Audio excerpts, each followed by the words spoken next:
I'm Jen Taylor Skinner, and this is the Electorette. On this episode, I have a conversation with election security expert Pamela Smith.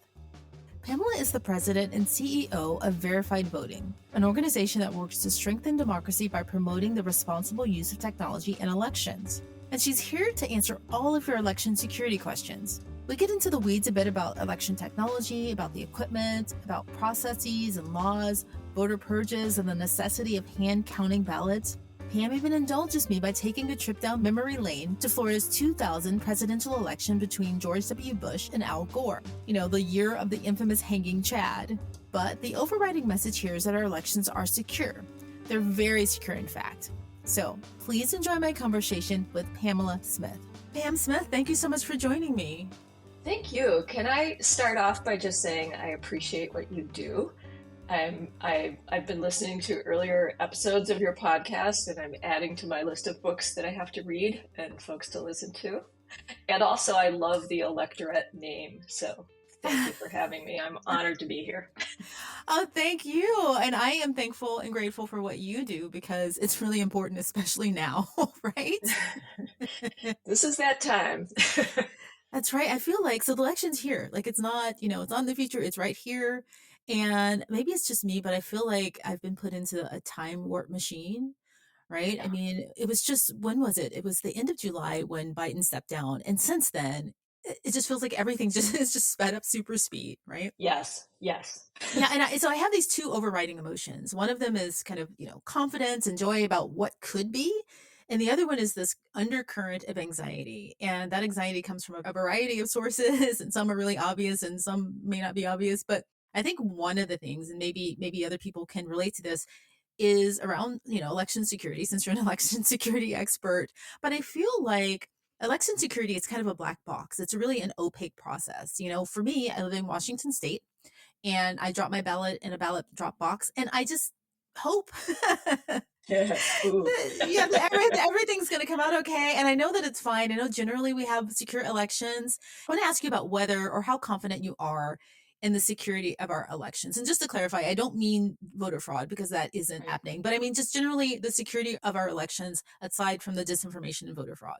Well, you might remember that in 2020, the person who had headed up Department of Homeland Security spoke about the 2020 election as being the most secure in our history and gave some evidence for that based on the fact that there's paper ballots just about everywhere and there are post-election audits to check vote counts and so on. And things have improved since then. There's even more paper ballots than there were before. There's more audits than before. There are more safeguards in place than ever before. And so, yes, election security is a black box, but there are some easy ways to think about it. I think one easy way to think about it is in terms of resilience. There's no kind of single voting technology that by itself is secure, right? It's not like you buy a washing machine based on highest consumer ratings or lowest number of repairs, right? Technology has the ability to be secured, and it can be secured when you have the right checks and balances in place. And so you think about it in terms of resilience to things that can go wrong instead of thinking about it in security. Resilience means you can find the right outcome no matter what went wrong. It means voters can keep voting even if there are equipment problems. There's a system in place, emergency paper ballots, if the voting machine breaks down. There's enough equipment. What makes elections resilient is the ability to identify and recover from any errors that might happen in the process. You mentioned audits, and that's not a process that I'm really familiar with. When does an election go into the auditing process, and does it differ from state to state? It does. And if I can preface that, let me talk a little bit about the kind of voting technology that's there because it feeds into how we do audits. So there's basically technology that touches the voter at different stages of the process as you're trying to get over the finish line of voting, right? You may interact at some level with a registration system and database. There's the kind of equipment that we use to check voters into voting locations in some places. But what most people care about or think the most about is the equipment that we use for voting. specifically for like counting votes and also for marking votes. And it's not uniform across the country. It's not even uniform in every state necessarily. Elections are run locally, and so most of the choices about what kind of equipment to get happen at that local county level, even in a township level in some states. Across the country, most voters, about 70% or more, are going to be hand marking a physical paper ballot. You're going to fill in a bubble next to the name of your choice. That's going to get scanned by a machine, and that tabulates all the votes at the end of the day. It might be scanned in a polling place, or it might be collected and then scanned in a county office. For example, all your vote by mail is probably scanned in the county office in most places, but that's the basic process there. About a third of voters live in places where voting means marking a ballot through the use of a machine interface, right? A ballot marking device, for example, and you'd see a touch screen rather than marking it with a pen. And the touch screen presents the choices to you. You make your selection on that screen, and then it prints a printout that you would check to make sure it says what you want it to say. And that's your ballot, and that gets counted by scanners too. And there's a small number of voters that live where there's something called a direct recording electronic voting system. And in most cases, those print out a record of your choices for you to check. That's the same machine interface, perhaps, but the difference is that machine counts as well as marking. So that paper doesn't go separately into a scanner. There's some of those in Nevada, for example. They used to be a lot more widespread. Now it's only a handful, like about 5% of voters. In Louisiana, they have these direct recording electronic or DREs, but they don't have a paper trail printout yet. Even so, they'll probably have paper ballots by the next election. And so this is the type of equipment we have. And there's different brands and models, but the main thing is that physical ballot that represents your intent is what gets counted. And then election officials get to use it to check that the counting equipment worked the way it was supposed to. So that's your post-election audit. And it happens after the initial count has been reported, right? And that it's a process of counting a portion, not all, but a portion of the ballots and comparing that with what the machine count was and making sure that it's correct. And the idea with audits is you do them after every election, rain or shine, right? Recounts are different because they're about a specific contest. So in a close race, let's say for president in a given state, if the margin is very close, there may be a recount. But that's about that specific contest. Audits are more like basic hygiene. You just do it every time. Yes, that makes sense. And thank you for clarifying the difference between an audit, which happens as kind of a kind of a survey, if you will, to just make sure that everything's accurate, there's integrity there, and a recount, which is not an audit. Okay, understood. I love that you said survey because it's a little bit like polling voters to get their opinion, except you're now polling the actual choices that they marked on a ballot. So much more accurate. Okay, no, thank you. Thank you for that. I have to say that, and a lot of people who are listening may be too young to remember this, but the election of 2000 is still haunting for me. I still, I'm pretty sure I wake up screaming hanging Chad in my sleep sometimes. Yeah, the stuff of nightmares. The stuff of nightmares. And I was just wondering if you could just give us a quick summary of what happened in the election of 2000 in Florida specifically. I think it was only in Florida, between George W. Bush and Al Gore, that election. What happened there? So that was fascinating, if horrifying in many ways. There were different kinds of voting systems in use in Florida, but across the state, there was a very, very narrow margin. Millions of votes cast, about 500 votes separated the two candidates. And people talk about something called hanging chads. If you weren't around back then, you don't know what that is, but it's a punch card ballot, and it basically means instead of marking with ink, you'd basically poke it with a little stylus and a perforated piece would pop out in the position that represented your candidate. It's complicated, but basically those punch card ballots are really fast to count, but they're really problematic for errors and so on. and they're hard to recount. And so those of us who lived through this have this vision of a guy with a magnifying glass staring carefully at this punch card ballot to see if there was a hole next to a certain position to determine who that vote was for. And it took a long time to go through the recount process. It's worth noting that in at least one jurisdiction, the settings were a little bit off for the frame that holds that ballot, and some people were marking a choice for a different candidate than they thought. So it's very challenging to check that kind of a ballot. And so there were maybe as many as 3,000 votes for somebody they didn't intend and not one of the top two candidates, right? There were a lot of other things that happened in that election.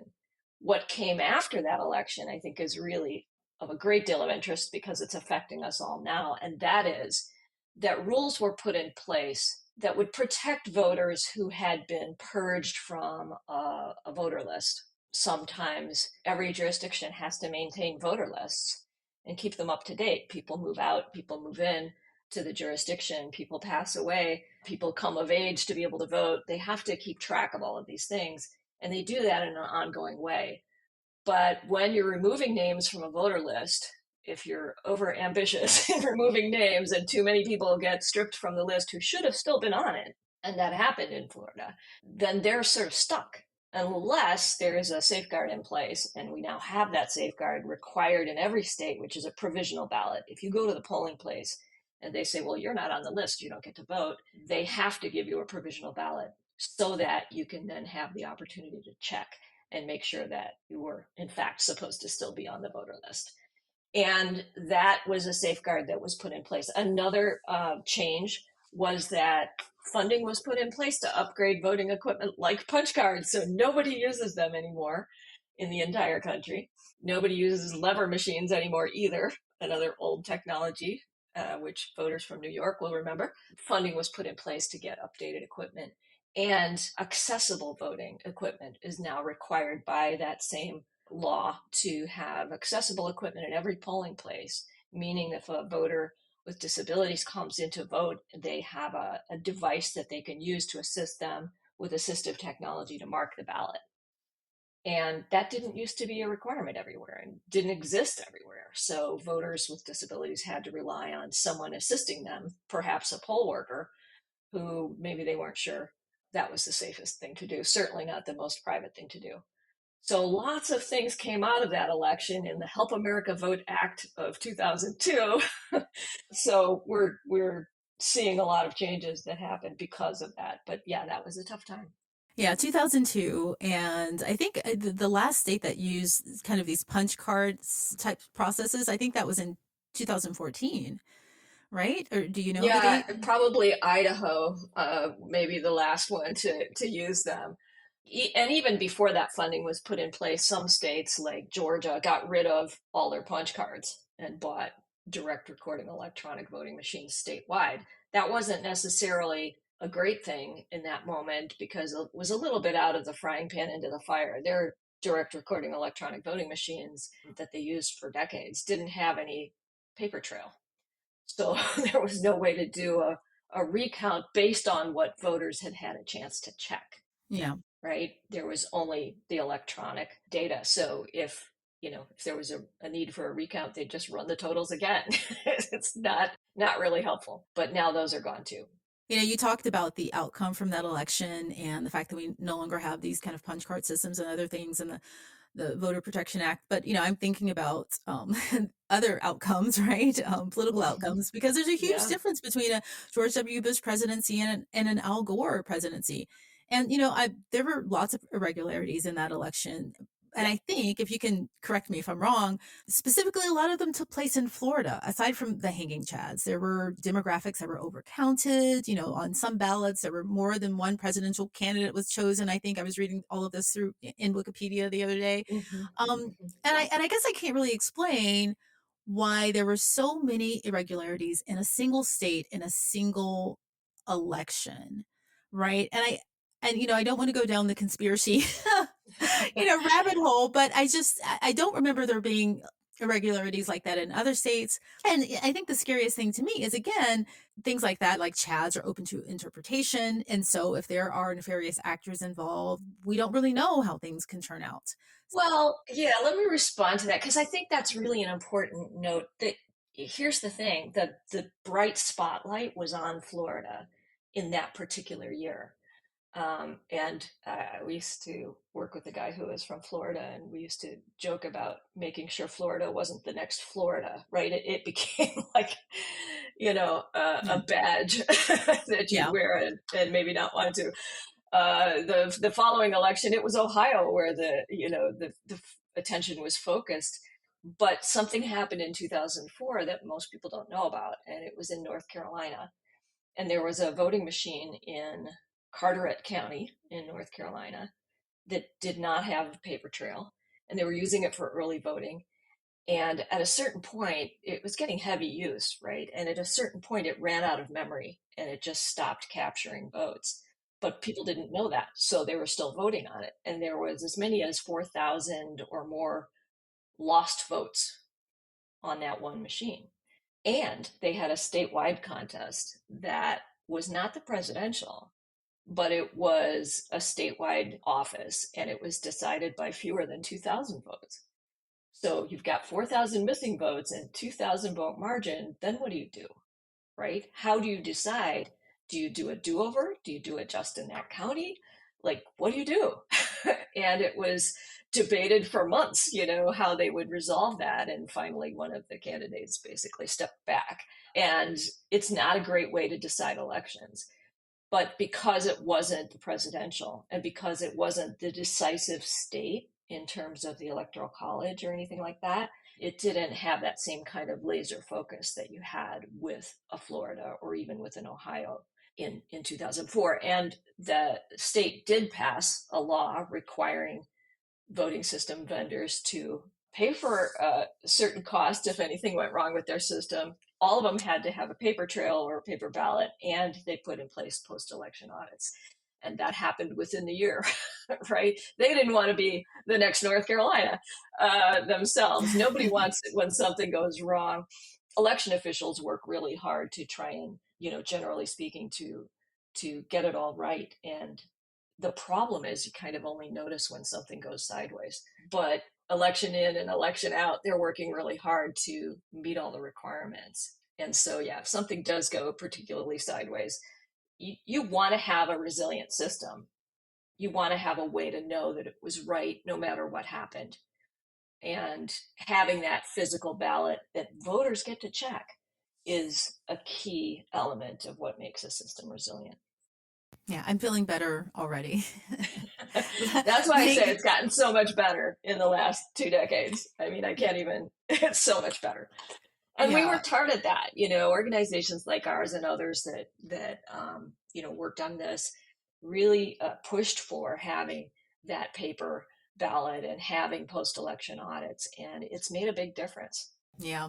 Like I mentioned, I'm in Washington State, and our process just seems, flawless and seamless, right? I get Mhm. my ballot, it comes on time every year. I drop it in, I can scan it and look it up online later to see if they've received it. It's great. I love it. To me, that seems like the gold standard. But you're the expert. What process is the gold standard? Well, Washington is one of several states that has vote by mail, and it's all vote by mail, we would say, because every voter receives a ballot in the mail. But that doesn't mean you can't go in person to an elections office and vote in person if you should choose. Colorado is another state like that. They have vote centers, which means a voter can vote from anywhere in the county. They don't have to be in like a local polling place. They can go from anywhere in their county and they can vote in person on equipment if they so choose, or they can just drop their vote by mail ballot that they voted off at that vote center. They can drop it in a drop box. They can put it in the mail and send it back. Drop boxes have been great, but you're in Washington and you probably know about the local news where Yes. someone put incendiary devices into a couple of drop boxes and caused a lot of damage. And Yes. that kind of craziness, trying to stop other voters from voting is it's just evil. I don't know how else to say it. Yeah. But overall, drop boxes, vote centers, and vote by mail are generally very convenient for voters. And I think the reason that states move to that kind of process is because it's convenient. It also tends to be cost effective. If you have to stand up a lot of polling centers in your county, that can cost money. Plus, you have to recruit enough poll workers to work at each and every one of those locations.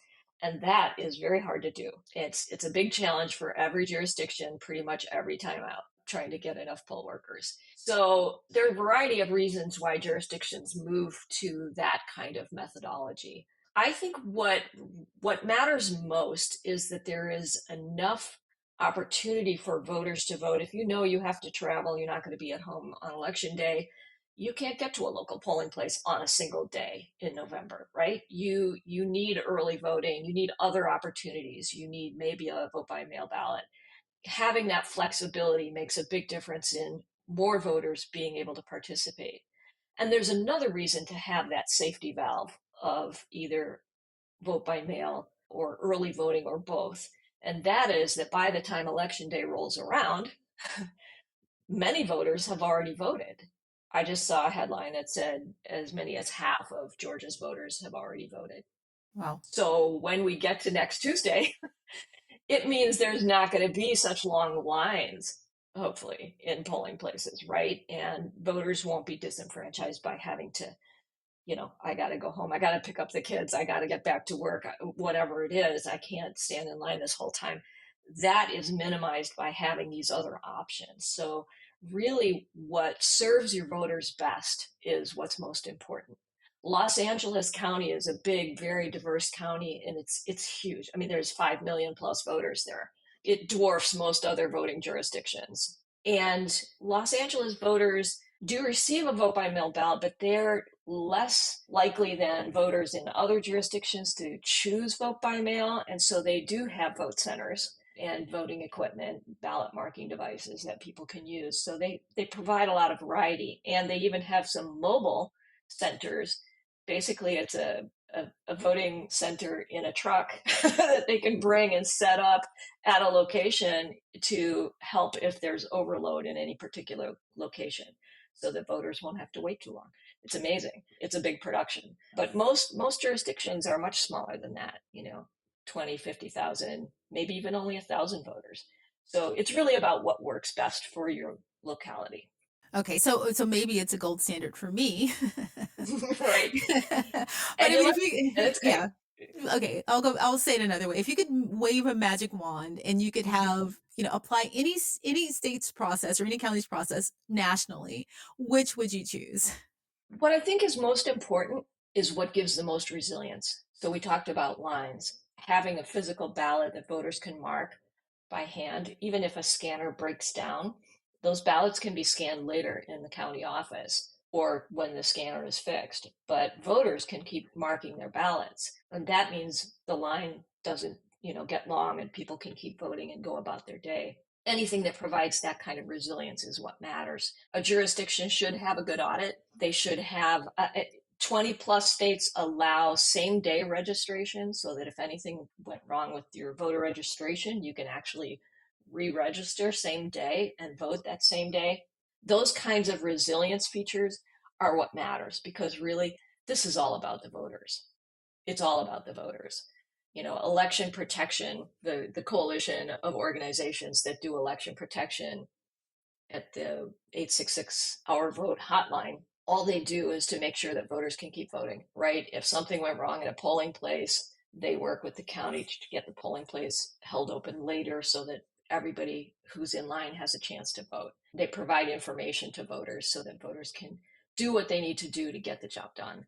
And I think it's important to make it easier for voters and not harder. Our lives are complicated enough. Let's make voting as easy as we can. Yes, tell me about it. I learned something new here because there are a lot of headlines right now about purges happening, and there were two Yeah. really high profile cases, I think in Virginia and Alabama. Mhm. And I did not know if you've been purged from the rolls, you can get a provisional ballot. Is that in every state? Every state is required to give you a provisional ballot. if you go in and your name's not on the voter list, they must give you a provisional ballot. You don't need to leave without voting.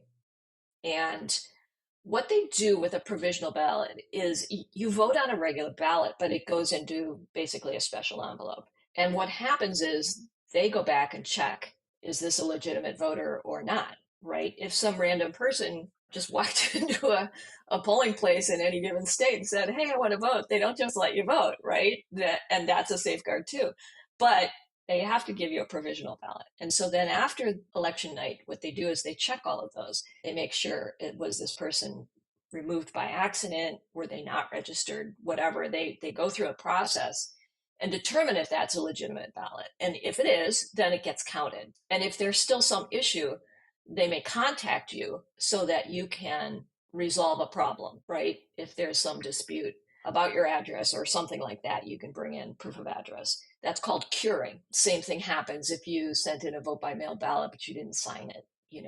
They may require you to cure that. But the process happens after election night, but you get to have included your ballot, right? Your vote in the process. And in a place like Virginia, where they let you register same day, they can resolve those problems. It's still, they need to be more careful. And there are usually cutoffs in purging voter rolls. It's sort of frozen before election day. There's also cutoffs in actually registering new voters for the most part, except for those in-person registrations, because it just makes it easier to have a list that you can use. They print out those lists or they put them in the electronic poll book for each polling place. So it's important to have that. In Virginia, they didn't adhere to that guideline. And as a consequence, people were purged and are finding out. And it makes it more work, but there is a safeguard, and that provisional ballot is really important. Rules differ in the states as to what gets counted. In some states, if you are in the wrong polling place, you're not on the list because it's not your district. They can direct you to the right place. If you say, no, I'll just vote here, and they give you a provisional ballot, they might not count it. The rules might be harsher. In another state, they'll say, well, we'll count the top of ticket contest because that's statewide. We just won't count the local stuff because you're not eligible to vote on the local stuff because this isn't your district, right?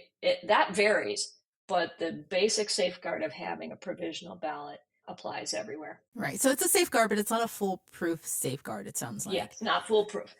So there are things you can do to safeguard your own vote as a voter. And so we always tell people, check your registration before you go. If your name was removed from the voter rolls wrongly, you need to know before you go. You can be prepared, right? You can bring documentation with you if you need to. And if you're in one of those 20 plus states plus Washington, D.C. that allow some same day registration, you'll still need to bring something with you. The second thing to do is to check your polling place. Where do you need to be to vote?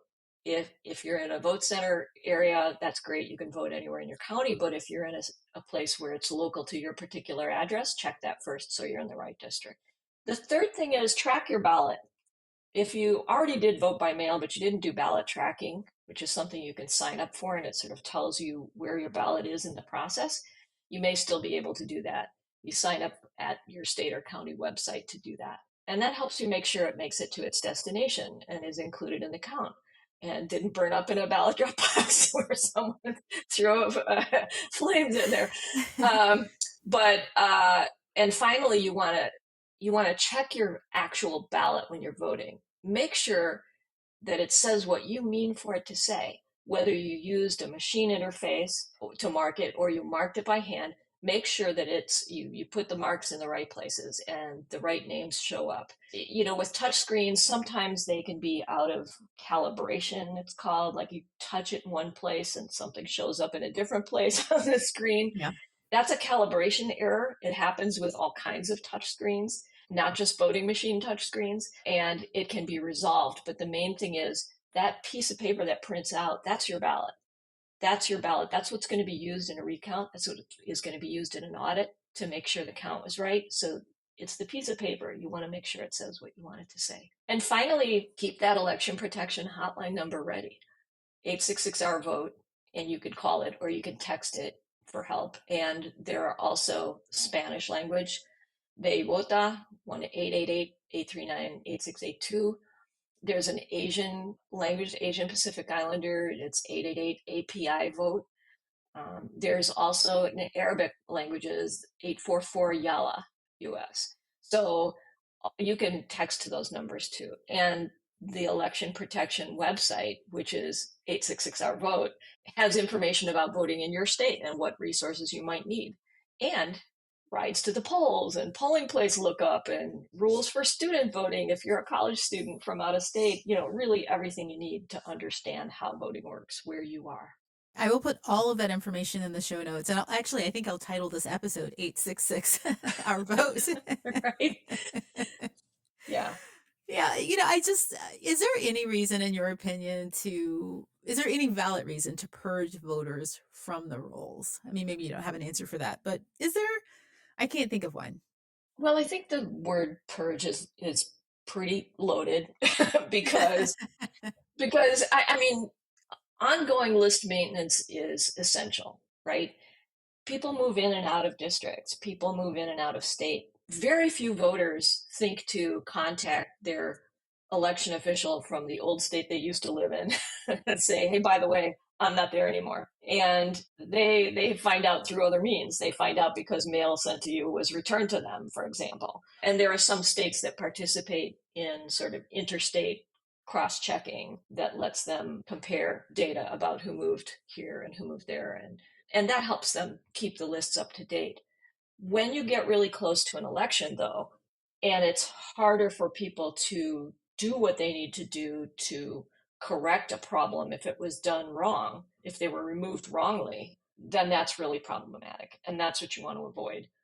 There are reasons to remove voters from voter lists if someone passed away, and some states have a rule where if you haven't voted recently, and by recently I mean maybe the last two federal elections, so it could be the last time you voted was 6 years ago, not 4 years ago, not 2 years ago, they might remove you. But they're not removing you altogether. They're calling you an inactive voter, right?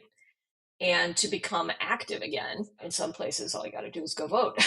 But your name might be listed as inactive. And that might mean they didn't mail you a ballot or some other thing. So it's important to check your registration. Do it, every time. Do it a month ahead if you can. We're now a couple of days ahead. So still check it if you're going in to vote in person and know what you need to do before you get there.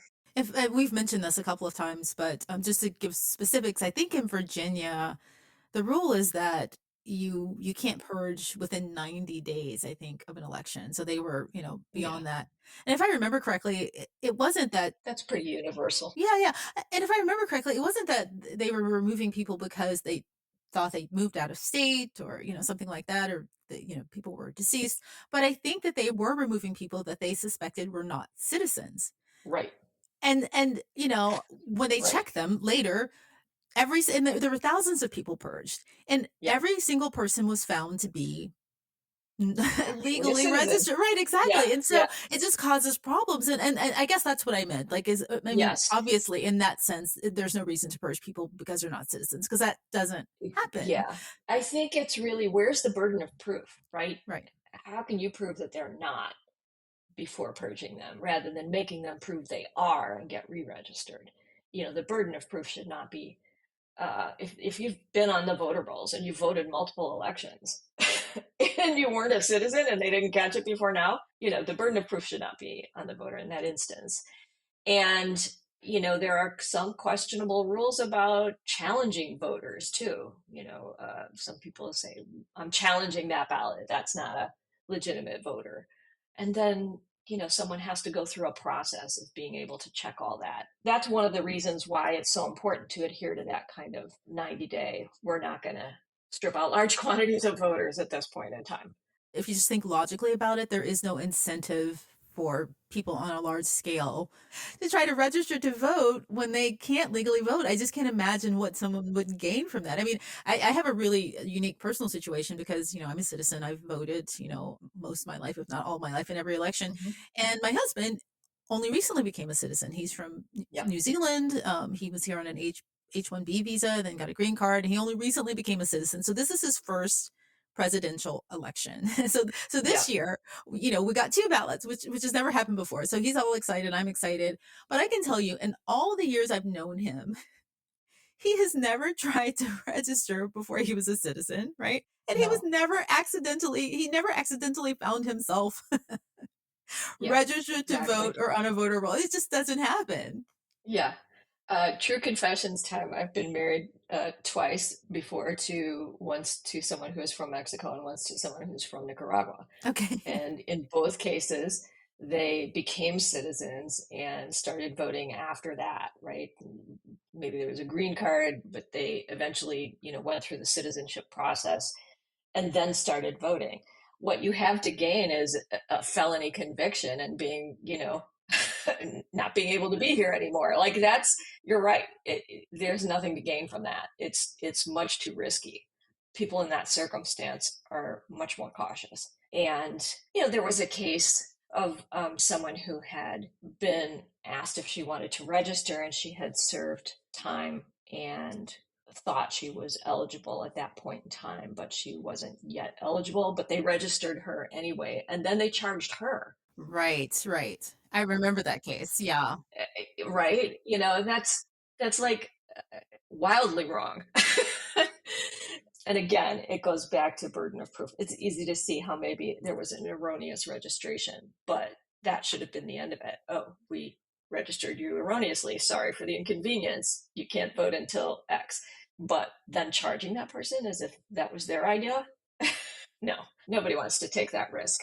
Right, right. I mean, there's another conversation to be had around the criminalization of things like that, of mistakes, but that's again another conversation. So on election day, you are standing in line or you've mailed your ballot and you have a problem, right? There's a hotline. So how does that process work? Also, if you could just remind us of what the hotline number is again, and in what ways can people use that? Sure. It's 1-866 our vote, 866-687-8683. And there are also other hotlines in different languages. If you go to 866ourvote.org, you can find all that information, all those details. So at that hotline, there are people who have been trained, who have all the data right at hand, who can answer your questions and resolve issues with you, regardless of what's happening in the polling place. And so if you're trying to check in and they tell you, oh, the check-in equipment is down, you have to come back later or some other thing, call the hotline. We can get in touch with the county, say, do you know your electronic poll books are not currently working in this polling place? Right? We can direct them to the specific polling place through that hotline. And by doing that, that's that helpful intervention that can get a problem resolved, so you don't have to leave and come back, so that they can find another way to check you in if need be and solve the problem so everything's up and running again. The hotline is staffed mostly by attorneys who volunteer their time to do this work, and well in advance of every election, all of the current laws and rules and requirements for each state are put together for the hotline, so that we're answering questions correctly. Rules are so different from one state to another, and voters can't be expected to know all of that, and no one person can know all of that. But all of that is put together carefully by people who have the correct information, and they can help you. They can help explain, why they're not putting the ballots into the scanner if the scanner is broken, and what it means that they're putting them in an auxiliary bin. What does that mean? Well, that's a place to safeguard the ballots until they can be scanned. So they'll be safe, and it's okay to do that. But, if you don't know, it can be scary. But if you know, then you're ready. Like you said, probably 99.9% of people don't have problems when they go to vote. But it's nice to Exactly. know that if you do run into something, there's an easy number. Are there also people on the ground? There are poll workers? Are there also other people on the ground from maybe the organization that are there to Yeah. help to answer questions in person? Yeah, usually there are volunteers, especially in places where we know it's going to be, busy on election day. There are volunteers who can help assist and answer questions even while you're in line. And they're not electioneering. They're not there to tell you vote for this candidate or that candidate or any candidate. They're there to answer questions and help. And if they see somebody who is electioneering while you're in line, they can notify the county too and have that stopped, because that's unlawful. Within a certain distance from the polling place, they're not allowed to do that. Yeah, there are people out there whose mission it is to help you vote, help make sure that you can go through the process. So before we close out the conversation, I do want to ask you about Georgia, because Georgia's on everyone's mind, as they say. But I specifically want to ask you about an earlier request in the state to hand count their ballots. What happened there exactly? It's interesting because there've been news stories all over the place about, should we only be counting ballots by hand? It's not feasible to count ballots by hand in most jurisdictions, and it's only 0.2% of voters living in jurisdictions where ballots are hand counted on election night. And that's because those are jurisdictions that are very small, 1,000 voters or less typically, and they don't have like 20 or 30 items on the ballot like we do where I live. So it's not as hard to get through a ballot count on election night as it might be in a place that's larger and with more votes. In Georgia, this question of hand counting the ballots on election night, that actually wasn't a requirement to hand count the votes on those ballots, but rather just to tally how many ballots were cast in a polling place on election night before going through the rest of the processes to close down the polling place and get all the information into the county. And even that task is hard to do, especially in a busy polling place where there's lots, and it's not necessary. Every ballot scanner, as it's reading the votes on the ballot that go into the scanner, there's also a counter that just simply counts the quantity. It increments by one every time a ballot goes in. It's like, okay, there's one ballot, and there's another ballot and another ballot. And by the end of the day, you had 139 ballots on that particular scanner, or however many it is. And that's separate from knowing how many votes for this candidate or how many votes for that candidate. So it was a requirement that I think some folks thought maybe that makes sense. You should know we had 139 people sign in and we ended up with 139 ballots, so everything matches. But the machine will tell you that too. And you don't need to have people who are very tired at the end of an election day, which runs very long, trying to, get a count correct. The system is there to do it. So fortunately for all of us, that regulation was overturned. And if they want to do it in future, they're going to have to do it by statute rather than it being an election board that decided, hey, this is a good idea. Yeah, thank you for clarifying that, because I actually didn't realize that myself, that it wasn't an actual count of the votes. It was just a count of how many ballots there were. And I don't really understand how that would be advantageous, or what the aim was, what they were hoping to gain from that. So the paper ballots are really protective because they represent voter intent, and you can do the audits and recounts on them after you've done your initial count. But it's important that you have to take good care of them, right? They have to be safeguarded and they have to be transported, and knowing how many there are before you leave the polling place is good, because then you have a number that you're going to make sure is the same number when you get to the county office. But you don't need to do a hand count in order to determine that. So there is a process, ballot accounting and reconciliation, that happens at a polling place and then again at a county office. And that's just to make sure we carefully safeguarded all the ballots and all the equipment too. Those are just parts of the checks and balances that happen in every election. This was just an unnecessary step. And I want voters to know that the initial count on election night is not the final count. And in many places, we won't know what the result is, until after election day, until after election night. It takes time to deal with provisional ballots. It takes time to deal with vote by mail ballots in some places. Where you live and where I live, they can process those ahead of time. They can check all the signatures and get them ready for counting, and then do the count and have a result, right away. But in some places, they're not allowed to even process them until election day. And so that means those are going to take longer to add into the count. And that's why election night is not results night. We just Right. have to be patient, keep breathing deeply. We'll know. And these audits and, if needed, recounts are there to check and make sure that the final results are the right results. Right. So when you, on election night, when they give projections, every ballot probably hasn't been counted, but they can project based Correct. on the number that are remaining, maybe. Yeah. But then even when they call a state, are there cases when they call a state where every ballot hasn't been counted, but there are, maybe there's just 10 left and it's impossible, right? For those Yeah. 10 to tip the election. I mean, is it possible to Yeah. call a state without counting every ballot? Yeah, I mean, it happens. Remember that there's a difference between an election desk at a news outlet calling a state and the certified results. So that's important to know. That's why I say, it's not final until it's final. Also, they may be calling, let's say a presidential contest might be obvious, knowing there's only X number of ballots left. There's no way for this outcome to change to the other candidate. They might say, we can safely call this for this candidate. However, there might be House races and Senate races that might be closer than that, and those elections are important too.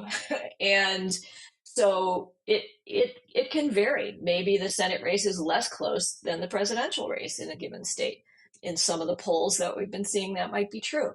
So certain things we'll know pretty quickly, and in certain states we'll know pretty quickly, but in other states where it's more of a purple state, let's say, not red or blue, then it will take longer.